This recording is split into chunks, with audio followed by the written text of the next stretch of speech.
everybody. So today is the time for another Q&A with Becky Freestone, and we did a video last week on my YouTube channel where we answered a bunch of your questions about recovery. And Becky is also a recovery coach. She fully recovered from 20 years of her eating disorders. She had anorexia, she was over-exercising. She's so inspiring. She has so many videos on her YouTube channel. I will definitely include all the links down in the description so you can connect with her. But now let's get started with the video and let's start answering more questions. Is it possible to still be in an energy deficit if you restricted for 6 months and then went on a meal plan? Yes, the answer is yes. And I hear that question differently. I'm hearing I was in a deficit, or I was restricting for 6 months and then I went on a meal plan. I need to know if it's okay that I'm still hungry, right? The fact that you're asking that question tells me that you're still hungry. And so that means, yes, it's okay that you're still hungry. There's nothing else that matters other than you still want to eat. You restricted for 6 months. You went on a meal plan. You're still hungry. Of course, you still need to eat. Of course, yes, you're obviously still in an energy deficit. If you're talking like, yes, I still have a raging appetite. Yes, I still want to eat much more than my meal plan. Yes, I want to eat food all day long. You should do that. It doesn't matter if you're restricted for 1 week and then you went on a 10,000 calorie meal plan and you're still hungry, then you still need to eat. Right. So I think that question is just, again, like I'm hearing mental hunger in that, and I'm hearing someone asking for permission to eat, and yes, you absolutely can still eat. Yeah. And so many people feel like the eating disorder is not valid when it just lasted for like X amount of time, or almost like, oh, it wasn't that bad. Like you have to have like the eating disorder for so many years and everything. But it's like, no, like even like a week of restriction, or I don't know, like even a day, like if I would restrict like 1 day, I would have extreme hunger tomorrow. Like I'm sure it's like, yeah, totally. So or even like after the stomach flu or something, right? Like even after you're sick or something, like the following day, perfect example of this is my daughter's been sick. And I think it was, what's day, Thursday, Tuesday, she was really had like no appetite, really nauseous. Yesterday, same thing, could eat just a little bit. Today she woke up starving. She was so hungry. She's like, Mom, I feel like I'm gonna throw up. I'm so hungry. And I'm guessing today she's going to be wanting to eat a lot of food naturally. Because why? Because the last 2 days she hasn't got enough. Does she have an eating disorder? No. Is that natural and totally normal? Absolutely. So look at that. Someone who was in an energy balance, just didn't eat enough for 2 days, is going to be ravenous. So of course, if you're restricted for 6 months, you're going to be really hungry. And I'm guessing, I've never seen a meal plan. I have never seen a meal plan that's ever matched someone's mental hunger. I am yet to work with someone who's like, yeah, you know what? This meal plan is far surpassing my mental hunger. Never. It's always like, here's my meal plan and here's my mental hunger. What do I do now? And the answer is always drop the meal plan and eat to your mental hunger. Obviously, you've got to do that. So that's another thing I was thinking is that, like, of course, like sometimes people need to have a meal plan, let's say when they don't feel hunger at all and they just need like something to start off with. But very often like a meal plan can become like another restriction, because actually like nobody, like I can't tell you how much to eat. I think like no dietitian or doctor can tell you how much to eat or decide it for you. Like you do it by listening to your hunger, your physical hunger, your mental hunger and everything. So like following meal plans for me is kind of like, okay, it's like maybe a start, but then like you eventually have to go off the meal plan. Yeah, absolutely. I agree with that. It's a good point. I feel like if you're on a meal plan longer than a week or two, really all that's there for, I see that as, is just started triggering that hunger, kind of getting you back into like, oh, food's good. I can eat this throughout the day and all day. But it's definitely not something to hold on to. And it certainly is like a tiny little like dent in what your hunger actually is. You got to recognize that. But yeah, that mechanical eating up front, if you have no hunger and really are having kind of low appetite, that's kind of a good way to like poke that hunger beast. So yeah. Yep. Okay, so you will read. Okay. All right. Craving really unhealthy foods, ice cream, chocolate, and pizza. I now have a minimum healthy BMI of 19 to 20. So there are like no unhealthy foods, and also like being in a like a minimum healthy BMI. Like first, like BMI is bullshit altogether, but it's like being in a minimum, like the lower range of the healthy weight or whatever. Like it's says nothing about like where your weight should be, or people have like so many different body shapes and sizes and different weights and everything. So being in a like certain BMI range, like it says absolutely nothing about your recovery or your weight being restored or anything, and certainly like not about like being energy balanced or also like your mental state and everything. So like whatever your experience, even if you would be whatever like other like BMI number, right, like further on or whatever, like still like you have to trust your body, eat your full hunger, and eat those foods and everything. But rather like work on the like responding to your full hunger and everything, and including in those foods. But also I feel like the giving yourself like unconditional permission to eat those foods, because so often we eat those foods with this diet mentality, with like, oh, like this food makes me fat and this is so unhealthy, and sugar makes me fat and carbs are bad and fat is bad and everything. So with eating this like diet mindset, I feel like your body and your brain are not stupid.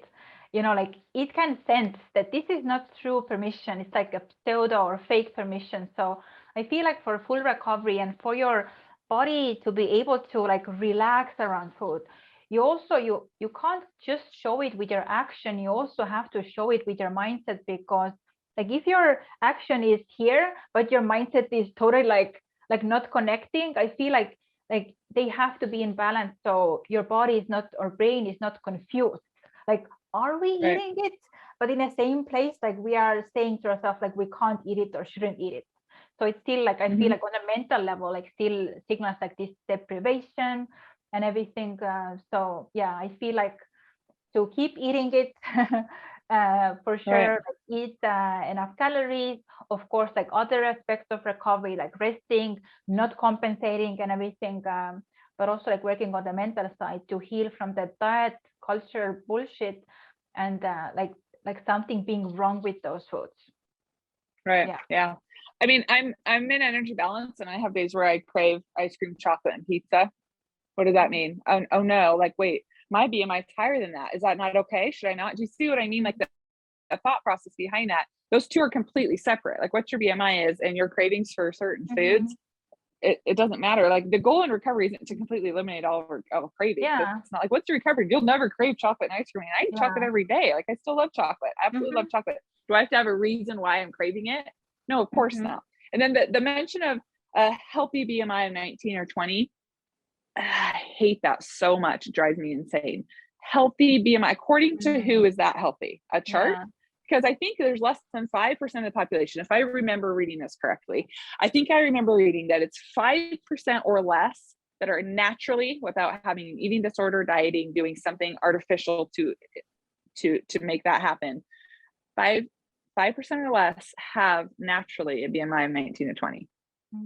So less than 5% of the population, but yet that's healthy? Like it's not actually. For a lot of people, and for 95% of us, not healthy. So that means nothing. Again, let's say you had asking this question, you said, I now have a minimum healthy BMI of 28. I would say the same thing. Follow your cravings. If you're craving chocolate and ice cream and pizza, then eat it. So again, just you've got to tease apart those two things, and one is not related to the other. It doesn't matter. Yeah. In full recovery, you would eat all foods. It doesn't matter what foods. It's not like, once you reach some recovery points, like now you only crave like healthy foods or certain types of foods or right. Yeah. And so once you keep labeling that as unhealthy foods, like you were saying, your brain knows that. Like L food can just be the same. Of course, I tell people this a lot too, is like, I get that like the nutrition value of an apple versus like a piece of cheesecake is different. I'm not stupid and you're not stupid. I'm not going to convince you otherwise. It's not like they're all neutral, but your emotional reaction should be the same, right? If you eat an apple versus a cheesecake, if you're in recovery, or you're not even in recovery, you just have an eating disorder, of course that cheesecake is going to instill more anxiety than that apple, right? As you work through recovery and you're eating both constantly with full permission, when you get into like being fully recovered, the apple and the cheesecake will feel the same emotionally. Which one do you genuinely want? And there will be days when you actually really want that cheesecake, and there will be days when you genuinely want a cold crisp apple. But as long as you still have those rules and those restrictions, it's going to be really hard for you to naturally, going back to intuitive eating, naturally choose what it is that you want to eat. So I think it's just like a kid, you tell them they can't have something and that's all they want.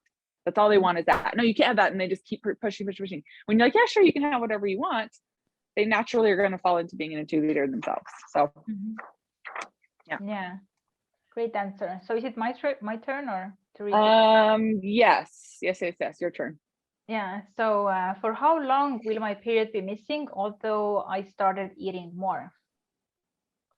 That is an impossible question to answer. That one is so different. Like for some people, they'll start eating more. For myself, I don't share this like to compare, but just to know like it is absolutely possible.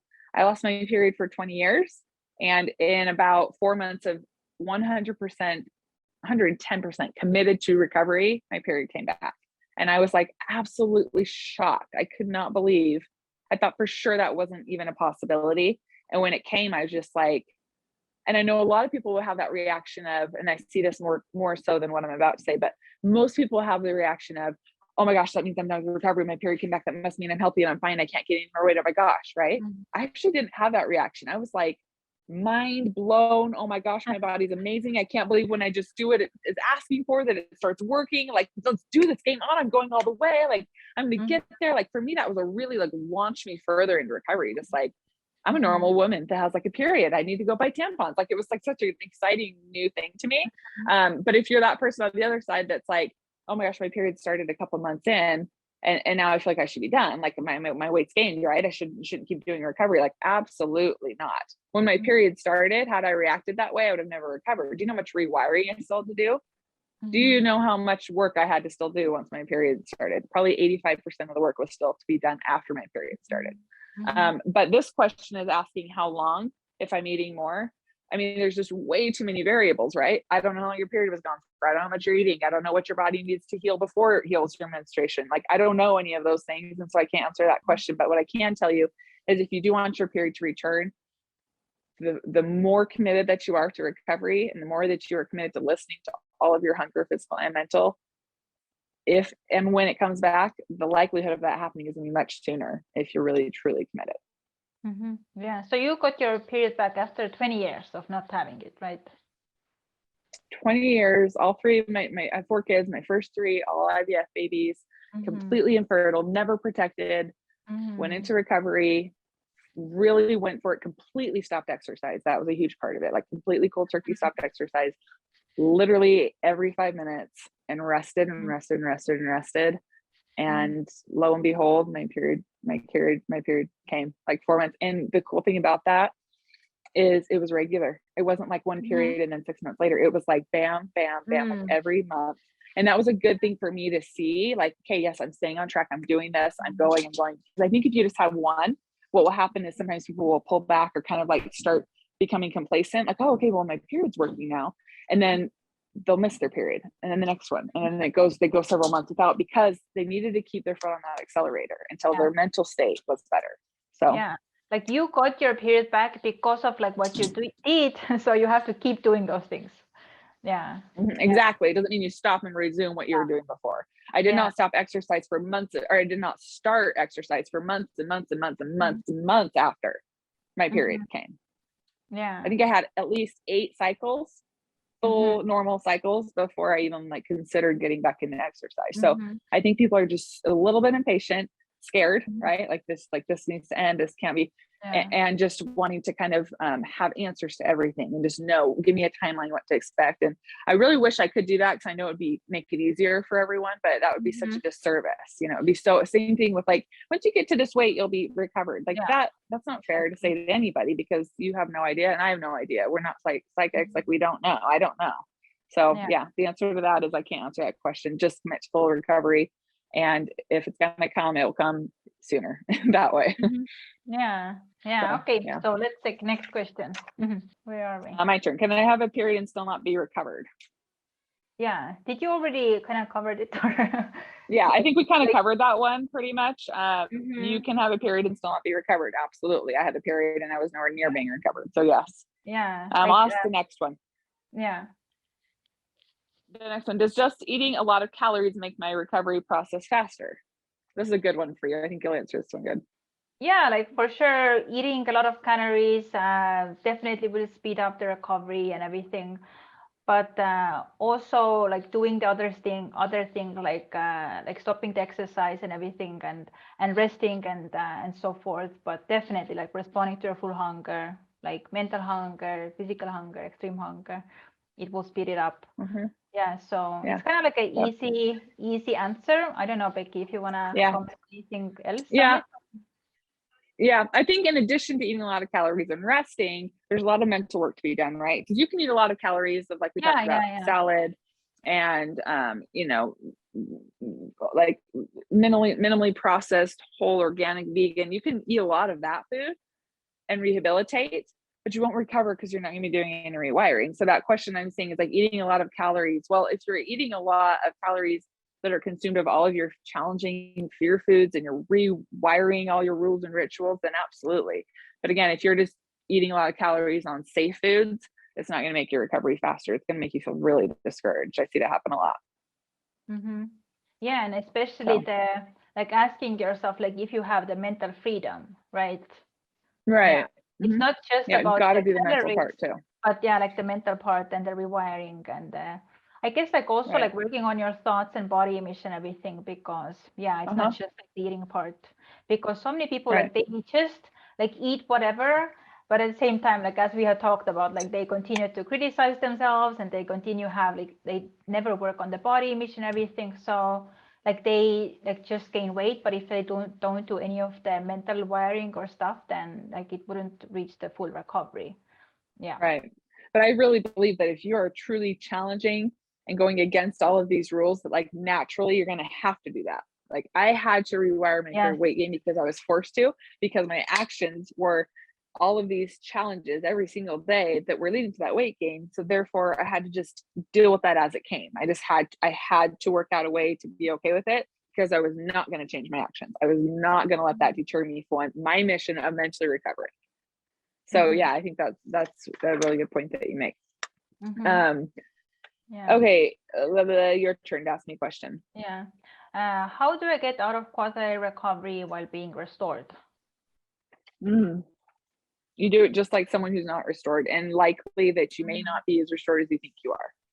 So if you're in quasi, and think about this logically, and I don't say this to scare people, but seriously think about this. If you're in quasi recovery and you're still restricting, right, or you're abusing exercise, or you're eating just really the same old food every day and it's really safe, well, when you start to mentally rewire, that restriction is going to have to stop, right?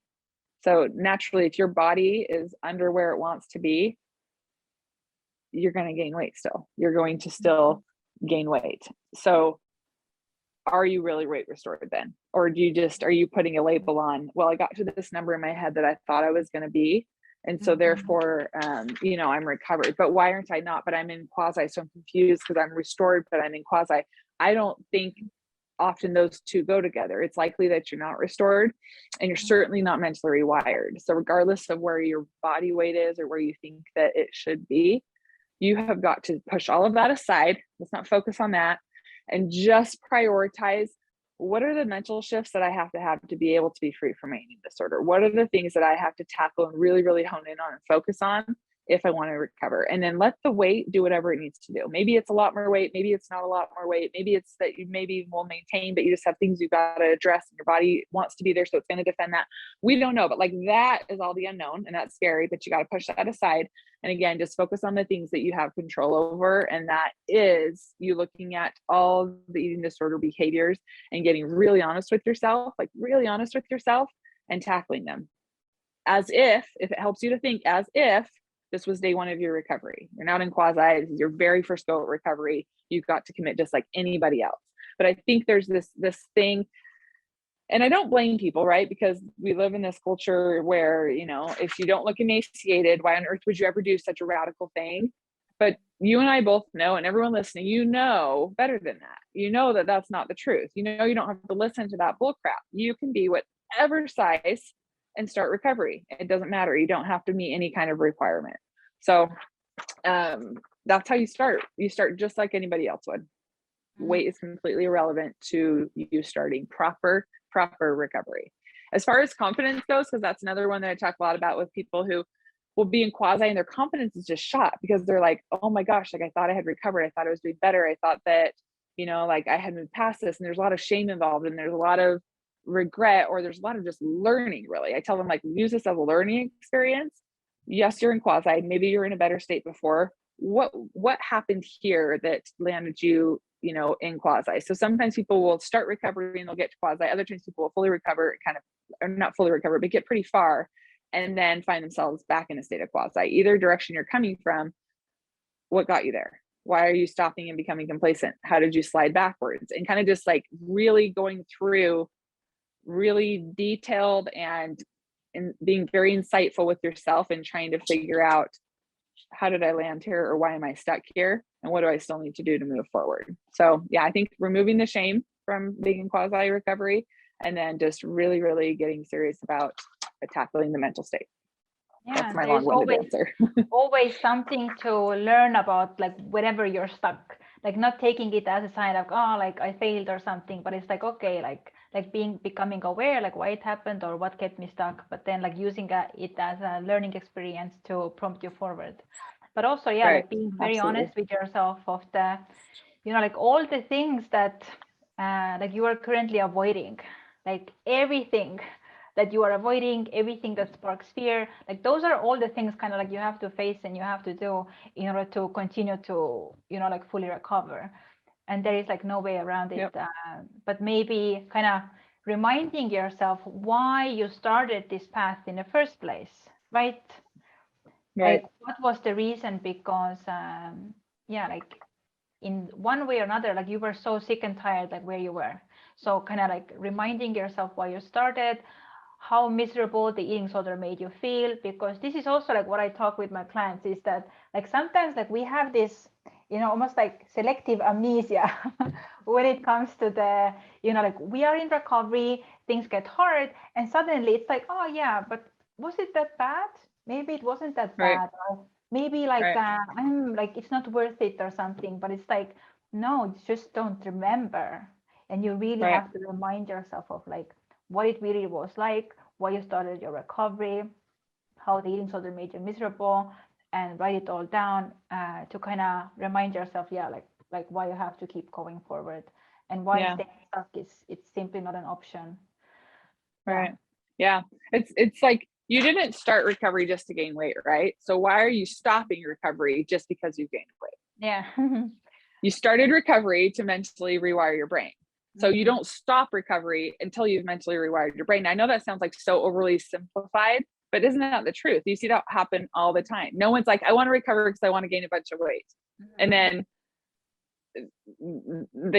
that's not why anybody's ever called me or reached out to recover. They want to recover because they want their life back. They want to recover because they're sick of this voice in their head. They want to recover for all these things, but then once they've gained weight, they settle, and it's like, oh, I don't want to do this anymore. It's like, wait, but you didn't get to your goal of wanting to be free from this. That's why you wanted to recover. That's why you reached out to me. So let's not stop until we get there.